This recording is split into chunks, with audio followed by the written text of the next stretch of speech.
सिद्धांत जो हम पढ़ रहे हैं वो किन किन चीजों पर फोकस कर रहे हैं, ठीक है। ये हम लोग देखेंगे, इसके फिर थोड़े से ऑब्जेक्टिव्स, उद्देश्य को थोड़ा सा जान लेंगे, फिर इसके बाद हम जाएंगे एल्टन मेयो के आइडियाज, है ना। एल्टन मेयो किस तरीके से इस आइडिया को लाया, ठीक है। अब ध्यान दीजिएगा, जैसे मैंने लिखा है कैरेक्टरिस्टिक्स ऑफ ह्यूमन रिलेशंस, तो सबसे पहला क्या है, सबसे पहला इंटीग्रेटिव प्रोसेस, एकीकरण का, है ना। किसको किसको एकीकृत करना है यहाँ पे, किसको किसको इंटीग्रेट करना है, किसको किसको इंटीग्रेट करना है यहाँ पे,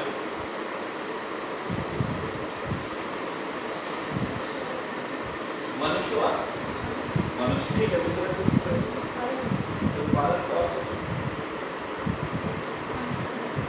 ठीक है। मनुष्य और संगठन को क्या करना है, इंटीग्रेट करना है ना। यानी मनुष्य संगठन के बाहर नहीं सोचना चाहिए, वो संगठन के साथ मिलकर सोचे, है ना। जो भी निर्णय लिए जा रहे हैं उसमें कौन इंक्लूड हो, मनुष्य इंक्लूड, है ना। तब उसको लगेगा मैं संगठन का हिस्सा हूं, है ना। तो इसीलिए बात हुआ कि हमें इंटीग्रेट करना है संगठन और उसके उद्देश्यों को, और किसको, मनुष्य, है ना। और तभी जाके उत्पादन बढ़ेगा, जो प्रोडक्शन है वो क्या है, परिणाम है, कॉन्सिक्वेंस है ना, वो रिजल्ट वो आएगा। लेकिन किसको किसको साथ रखना, मनुष्य और संगठन। तो मनुष्य का ख्याल अगर संगठन नहीं रखेगा तो मनुष्य संगठन के लिए सोचेगा, नहीं सोच पाएगा, वो अपना मुनाफा सोचेगा, है ना। इसीलिए क्या जरूरी है, दोनों को इंटीग्रेट करना जरूरी है, कि दोनों क्या करें, दोनों साथ रहकर काम कर सके, दोनों एक ही माइंडसेट पर है। ये इंटीग्रेट करना सबसे क्या है, इसका कैरेक्टरिस्टिक्स है, इस विचार का, इस थ्योरी का, इस सिद्धांत, ठीक है। दूसरा क्या है, विलिंग कोऑपरेशन, स्वेच्छापूर्ण सहयोग। जैसे इससे पहले आप देखिएगा, इससे पहले जितने भी संगठन और जितने भी सिद्धांत हमने देखा, उसमें हमने क्या देखा, खासकर आप देखिएगा साइंटिफिक मैनेजमेंट थ्योरी, तो उसमें क्या उद्देश्य था, उसका उद्देश्य था संगठन का उत्पादन बढ़ाना है। लेकिन उसके लिए क्या जरूरी है कि मनुष्य साइंटिफिक तरीके से काम करे, मनमाना काम ना करे, वैज्ञानिक तरीके से काम करे। वैज्ञानिक तरीके से काम करे मतलब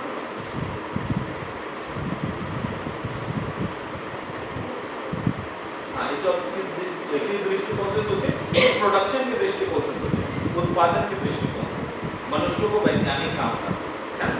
यानी सब चीज सिस्टमैटिक करना, यानी कि दिए गए काम, दिए गए समय में दिए गए यूनिट्स प्रोड्यूस करने, है ना। जितना समय दिया गया है उतनी इकाइयों से क्या करनी है, उत्पादित करनी है।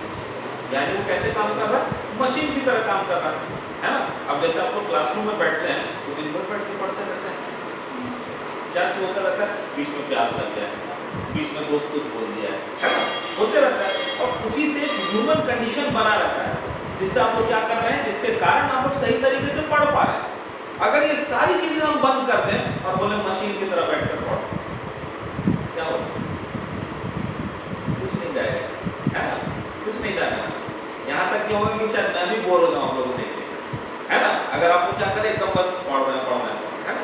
इसीलिए आप देखिएगा इन ह्यूमन रिलेशन को समझना जरूरी है। और इसलिए देखिएगा ये सेकंड पॉइंट हमारे लिए बहुत जरूरी है कि जो सहयोग मिल रहा है मनुष्य से वो क्या हो, स्वेच्छापूर्ण हो, विलफुल हो, है ना। इससे पहले हम क्या देख रहे थे कि उसका उद्देश्य था कि हाँ मुझे अपनी आर्थिक जरूरतें पूरी करनी है, इसलिए वो जबरदस्ती में कर रहा है कि मुझे हाँ ये करना है, इतना यूनिट प्रोड्यूस करना है। और साथ ही साथ क्या कर दिया था, प्रेफरेंशियल पीस रेट सिस्टम के हिसाब से ही होता था। कहने का मतलब है जो जितना करेगा काम, जो जितना यूनिट प्रोड्यूस करेगा उतना यूनिट के अनुसार उसको दाम मिलेगा, वेज मिलेगा, तनख्वाह मिलेगी, है ना। तो उस हिसाब से उसको था।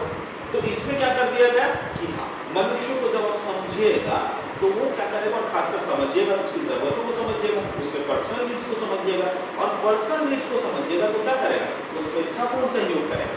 और स्वेच्छापूर्ण सहयोग करेगा तो मन लगाकर काम करेगा, ज्यादा काम करेगा, प्रोडक्शन क्या होगा, ऐसे नहीं पड़ेगा, ठीक है। और लास्ट में क्या है, उसे क्या मिलेगा, संतुष्टि मिलेगा, ठीक है। तो बेसिक आइडिया समझ पाए ह्यूमन रिलेशंस का, है। हमने क्या क्या देखे हैं ह्यूमन रिलेशंस पार्ट में डिस्कस कर रहे थे। तो हमने क्या देखे, हमने स्टार्ट किया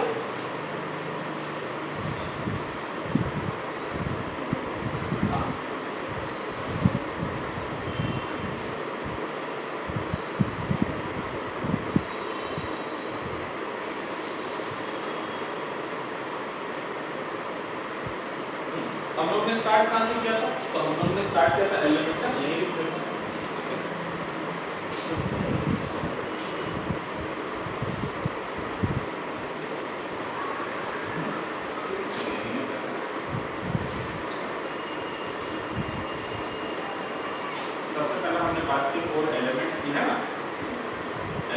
की बात की, एलिमेंट्स में हमने क्या देखा कि 4 तत्वों में मनुष्य बहुत जरूरी है, और कैसे जो साइंटिफिक मैनेजमेंट थ्योरी बनाया गया था उसमें मनुष्य को कंसिडर नहीं किया, है ना, ये हमने देखा।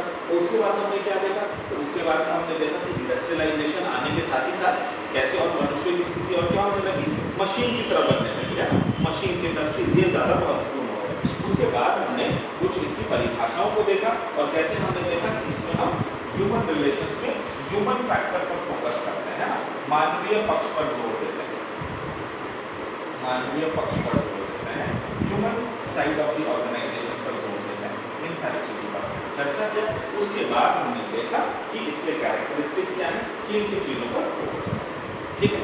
अब इसी चीज़ को हम लोग कंटिन्यू क्या करेंगे, इसके हम लोग उद्देश्यों को समझेंगे, है ना, इसके ऑब्जेक्टिव्स क्या होंगे, उद्देश्य क्या होंगे, वो बताएंगे। अगर हम इस सिद्धांत को पढ़ रहे हैं तो इसके उद्देश्य क्या होंगे, अब आप लोग अपनी समझ से बताइए, इतना आप लोग समझ गए, पढ़ लिए, क्या उद्देश्य होना चाहिए सिद्धांत को पढ़ने का। इस सिद्धांत को पढ़ेंगे और जो हमने कहा इससे पहले कि जानकारी इकट्ठा करना है ना, ये जानकारी इकट्ठा करके कुछ होगा, क्या हो जाएगा, हाँ, ह्यूमन डेवलपमेंट होगा, विकास क्या बनेगा, क्या हो जाएगा,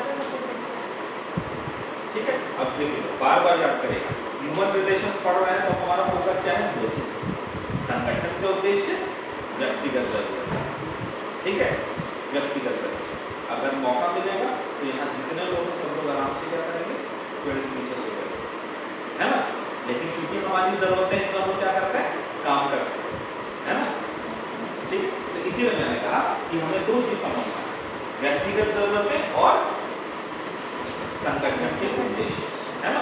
और हम ये जब सिद्धांत पढ़ रहे हैं तो अब हम क्या जान पा रहे हैं, हम जो ज्ञान हासिल करेंगे इनके इंटरैक्शन से, यानी मनुष्य का जो भी इंटरैक्शन हो रहा है, जो भी अंतर संबंध है संगठनों में, उसको पढ़ के हमें क्या पता चलेगा, उसको पढ़ के हमें ये आइडिया मिलेगा कि वो किस तरीके से व्यवहार कर रहा है इस संगठन की परिस्थितियों में, और साथ ही साथ अगर उसकी सामाजिक परिस्थिति, संगठन के अंदर की सामाजिक परिस्थिति उसके पक्ष में हो, फेवरेबल हो, तो क्या उत्पादन बढ़ पाएगा या नहीं बढ़ पाएगा, है ना।